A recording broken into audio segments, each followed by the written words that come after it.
what's going on? Nefarious Wes here. Now, memories can be a strange thing, and the things that trigger memories in your brain can also be strange. For example, scent.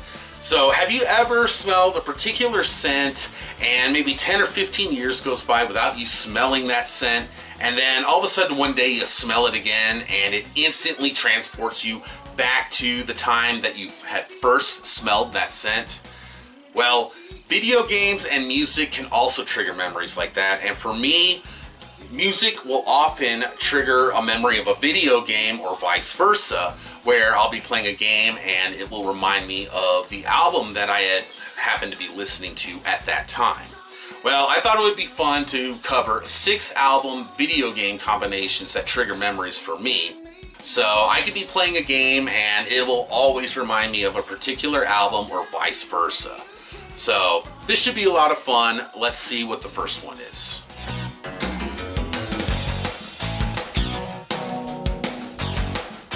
Christmas, 1987. Now, I was living in Aurora, Colorado at the time, and my family and I were going to go visit my uncle in Garland, Texas. But we were going to drive, so that's a pretty long drive, so naturally we were going to have some music, right? So I was huge into MTV at this time, and I was getting into stuff like Peter Gabriel, Huey Lewis and the News, and Genesis.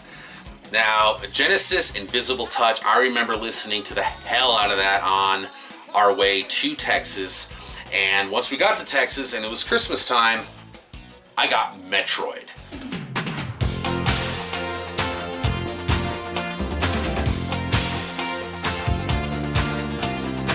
The drive from Aurora to Garland was about 800 miles or so and a 12-hour trip.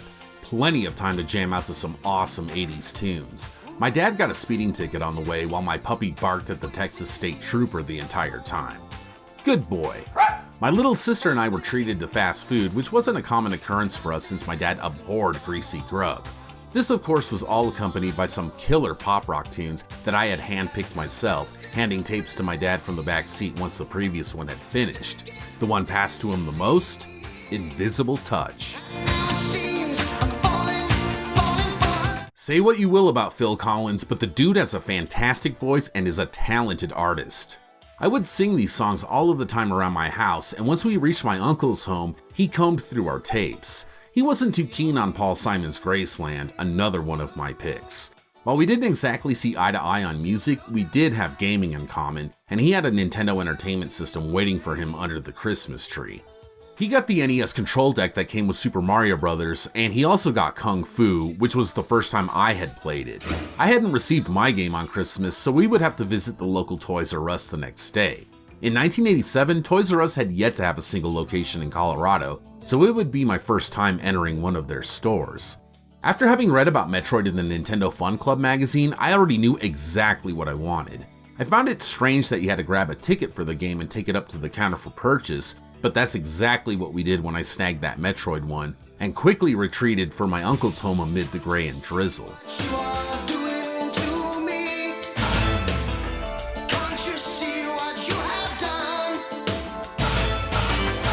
Once Metroid was popped into my uncle's NES, Super Mario Bros. And Kung Fu were all but forgotten. Wow, the world of Zebes was immersive, and boy did we get lost in that space explorer. Having already played Zelda, I was by then already accustomed to traversing a non-linear world, complemented by an assortment of colorful beasts. The combination of platforming and exploration was a match made in Valhalla. The password feature was brand new to us though, and writing down a long code to save progress was foreign to us. Weird. Why couldn't you just save it like Zelda?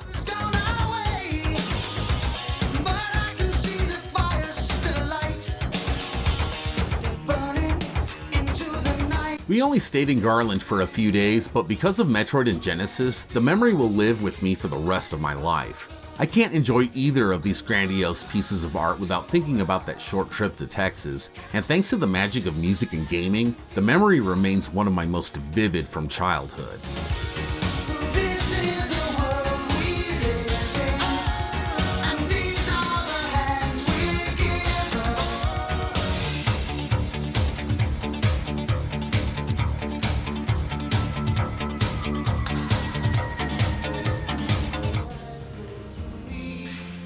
I think Invisible Touch is the group's undisputed masterpiece.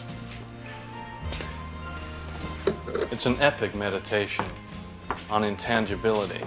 And you keep telling me you're gonna help me. You're gonna help me, but you don't.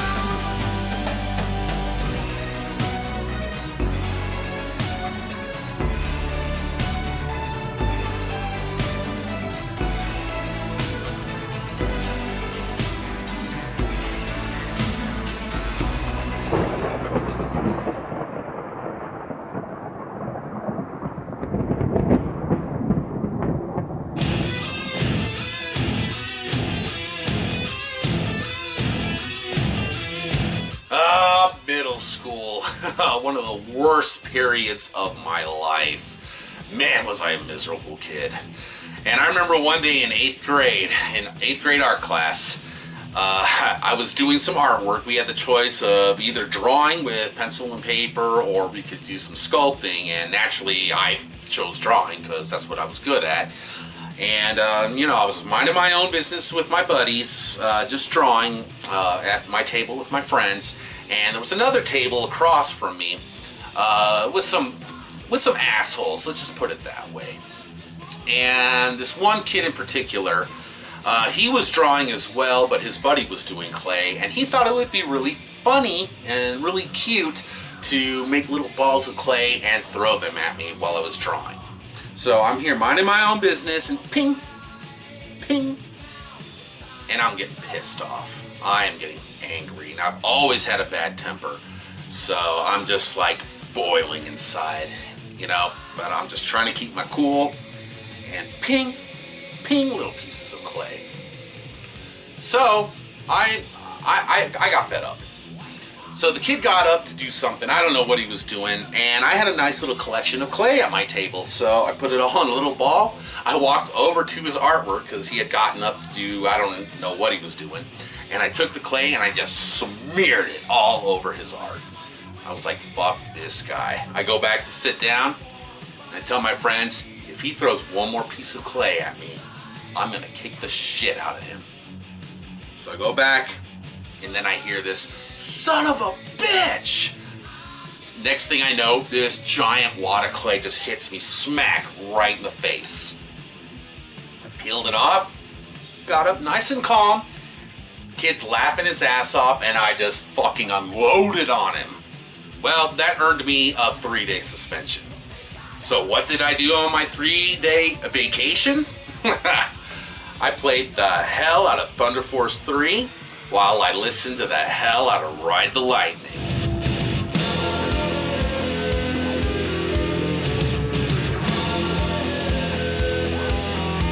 So yeah, Thunder Force 3 has a killer soundtrack in its own right, but when you've played the hell out of a game to the point where you've mastered it, a change of tunes is in order.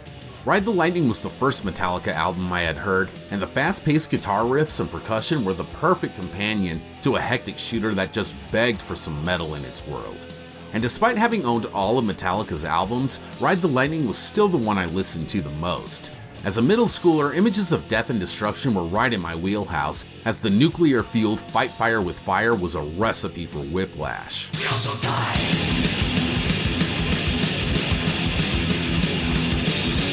The album also complemented the angst I was consumed with tracks such as For Whom the Bell Tolls. Take a look to the sky just before you die. It's the last time you will. I would often bring my Genesis with a few games to school in my backpack, only to ditch class with my fellow outcasts, while we would get into our parents' liquor cabinets, smoking cigarettes and watching pornography, all of the while blasting Metallica and shooting the shit out of everything on screen. Ah, the innocence of adolescence. Yeah, right. Man, that time the cops showed up while we were all drunk. Surprised we didn't get busted.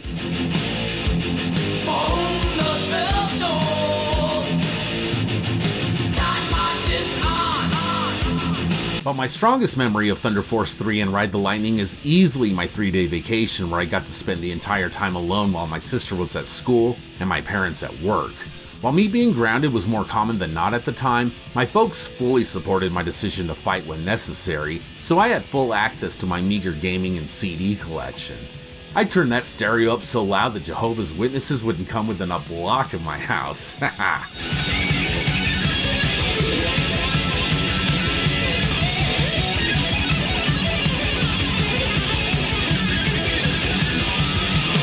While my taste in metal had vastly matured from Metallica within a year after 8th grade, Ride the Lightning left a lasting impression on me, and visions of the Styx annihilating its way through space usually accompanies my memories of Metallica's sophomore effort.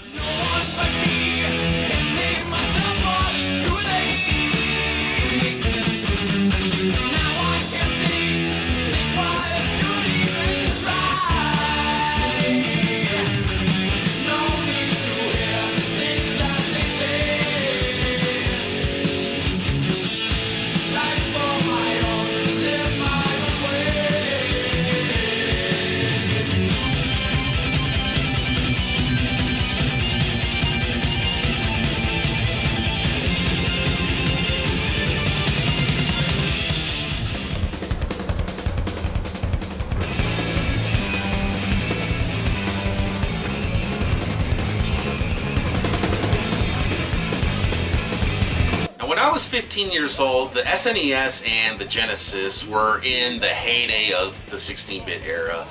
They were at its peak, and stores were just trying to get rid of all the excess NES stuff that they had, often selling games for $5 or less.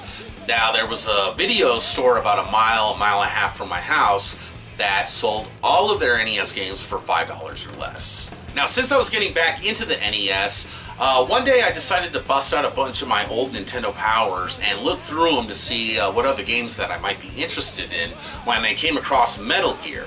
Now, I had played Metal Gear back when I was 10 years old. My buddy down the street had it. It was actually his dad's game. His dad loved it. But I did not care for it. I had no idea that stealth was a big part of the game, and it didn't make sense to me. I didn't know how to play it. It didn't click, so I never cared for it. Now at 15, rereading about Metal Gear and that old Nintendo Power had me intrigued. It looked awesome, and I had to have it, and I knew exactly where to get it. The only problem was, at that time, it was night, and there was a huge snowstorm going on. But you know what? That wasn't going to stop me. So I got bundled up, put on my Walkman, popped in some Bedtime for Democracy, and took the trek down to the video store to pick up Metal Gear.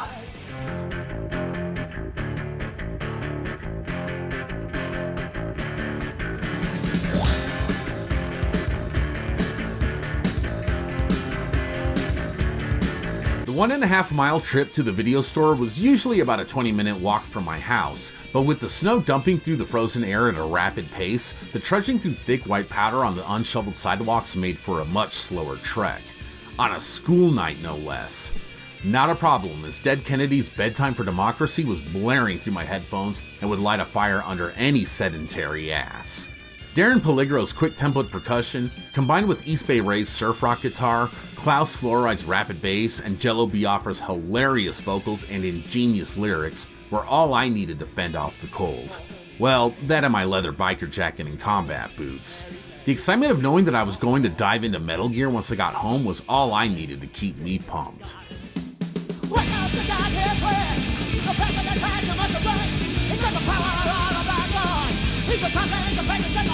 The many NES carts that were going for a maximum of $5 at the video store in 1993 were a siren song to a poor 15-year-old kid still too young to get a job to afford SNES and Genesis titles that were going for $30 or so used at gaming shops. Seeing several copies of that Metal Gear cart in the display case beforehand all but assured me that it would be waiting there when I had arrived. I wasn't wrong. War is sexy.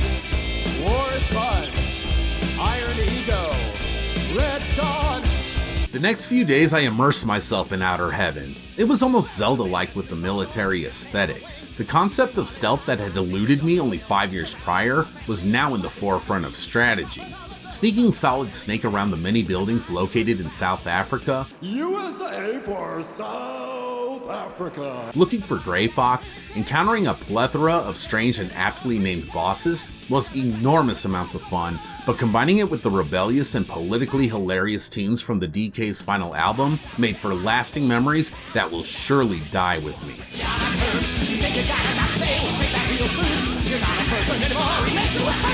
Thanks to old issues of Nintendo Power, I was able to halt the booby-trapped floors and navigate the lost jungle.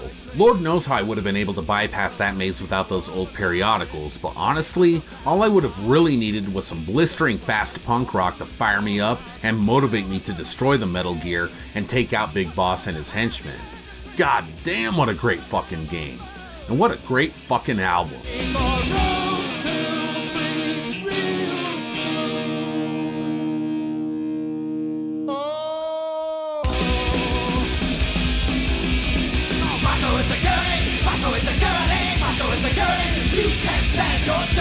There's too many people in your world, and refugees are expensive. When they trickle down to our soil, we hunt them and arrest them, classify them insane, put them back on the next train to the waiting arms of the same squad desolate. Raposa, Raposa, Raposa, the clown. Raposa, Raposa, Raposa. Hey, Rocky. Watch me pull a massacre out of my pants.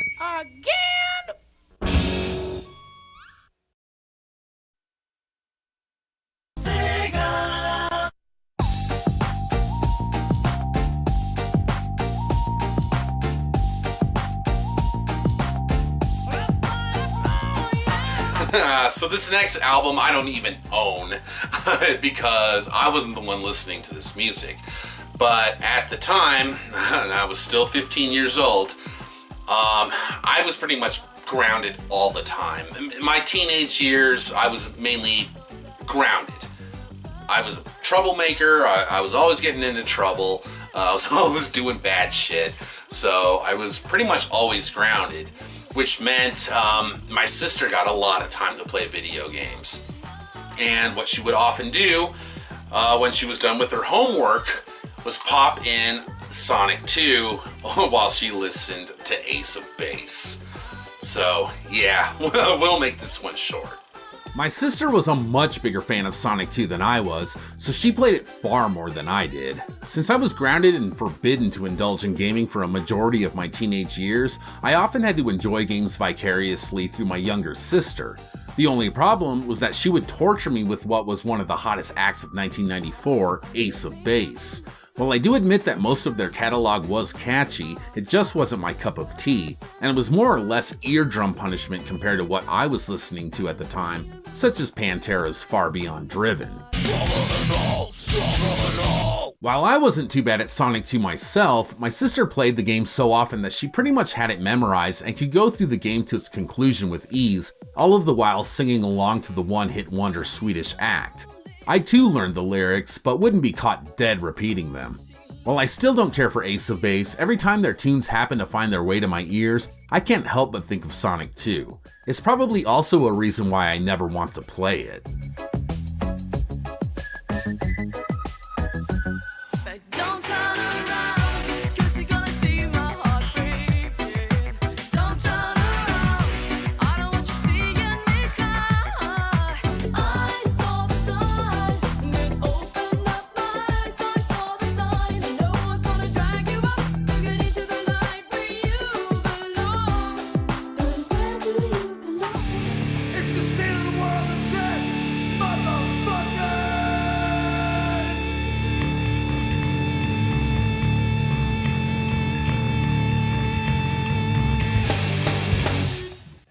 Biohazard's State of the World Address was released in 1994. Also released in 1994 was Donkey Kong Country. Now I ended up getting Donkey Kong Country for Christmas that year, but at the time I was listening to the hell out of this CD. So it's only natural that the two would remind me of each other. We pollute air, we breathe out the water that we drink. Modern temperate brains and seeds, why don't we stop and think? I immediately picked up State of the World Address after hearing my then girlfriend play it in her room, usually while we were engaging in acts that we were far too young to be doing. When I opened up a gift containing Donkey Kong Country that Christmas, Biohazard's third album was still in heavy rotation in my CD player. The graphics in Donk's latest adventure blew me away, and I still love them. I had never seen a video game with such a unique aesthetic. While the music in Donkey Kong Country was trippy as hell, and yeah, I smoked plenty of green while playing it, I would often favor the rough and aggressive music from Brooklyn's hardcore quartet to accompany my monkey business.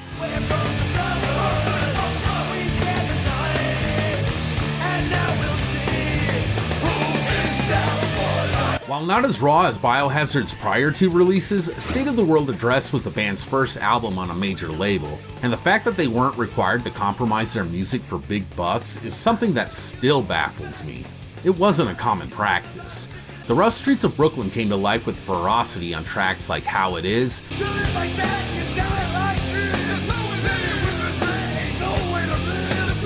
and 5 Blocks to the Subway.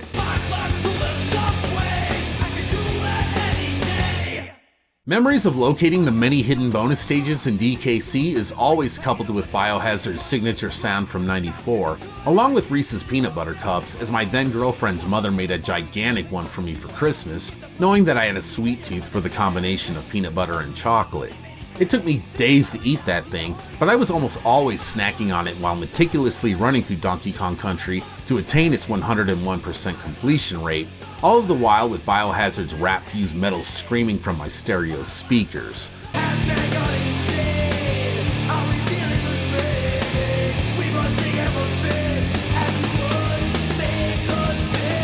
While I was also getting big into Agnostic Front at the time, Biohazard's State of the World Address is the album that sticks out the most whenever I play Donkey Kong's first adventure game. It's an album that would surely leave anyone pounding on their chest.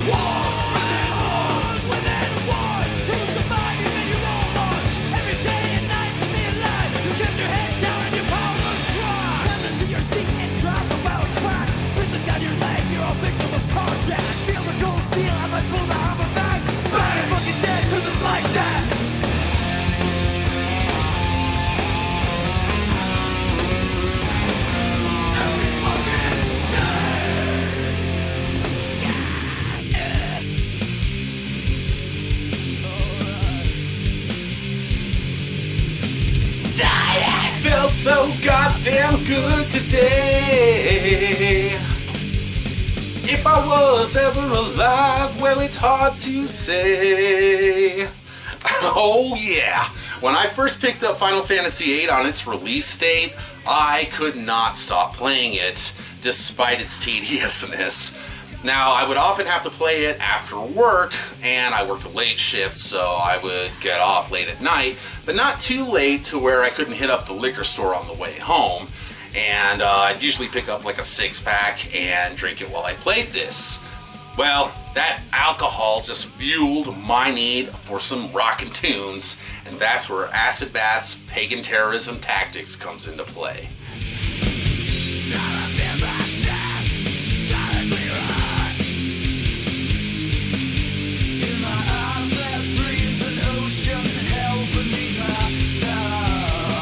After playing the iconic and fantastic Final Fantasy VII, I made sure to snag Final Fantasy VIII along with NFL Blitz 2000 and my first DualShock controller in September of 1999. I was working at a convenience store at the time and wouldn't get off until 10:30 or so at night, which gave me plenty of time to pick up a 6-pack from the nearby liquor store. It was commonplace for me to drink Henry Weinhard's Blackberry Wheat while going through the latest Final Fantasy adventure and burning a few, and would just get me frothing at the mouth for the music of 5 Bayou Boys from Louisiana, Acid Bath.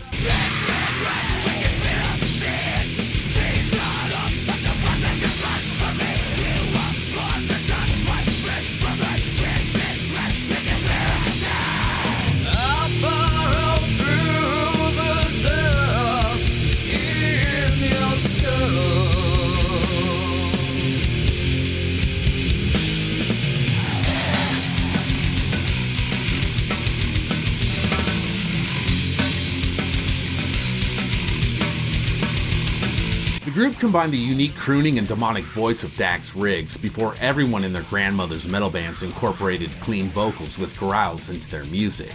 I was riding the turbulence, approaching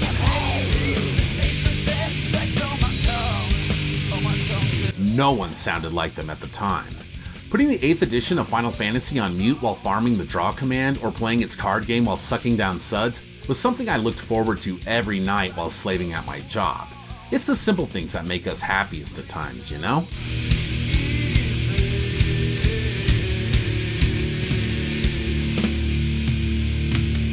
While I don't remember too much about Final Fantasy VIII, as I admittedly have not played it since these very same memories that I'm sharing, the combination of pagan terrorism tactics and Squaresoft's latest RPG always go hand in hand for me. I cannot lose myself in Acid Bath's masterpiece without being reminded of Final Fantasy VIII at least once. The two also remind me of when I was collecting the Fist of the North Star series, which were being released every few months that year on VHS by Manga.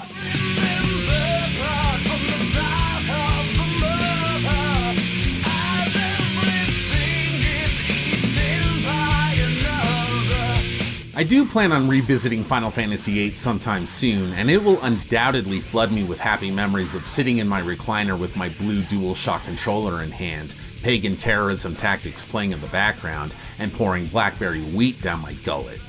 Man, when was the last time I even drank that stuff? 15 years? Do they even still make it? I have no doubt one taste of it today would send me to nostalgic nirvana. Boy, I'm craving it now. But one thing I'll never lose a taste for is some damn good metal, and Acid Bath's second brilliant and final offering is one that will be forever on tap. I need to get on replaying some Final Fantasy VIII. It's calling for me now.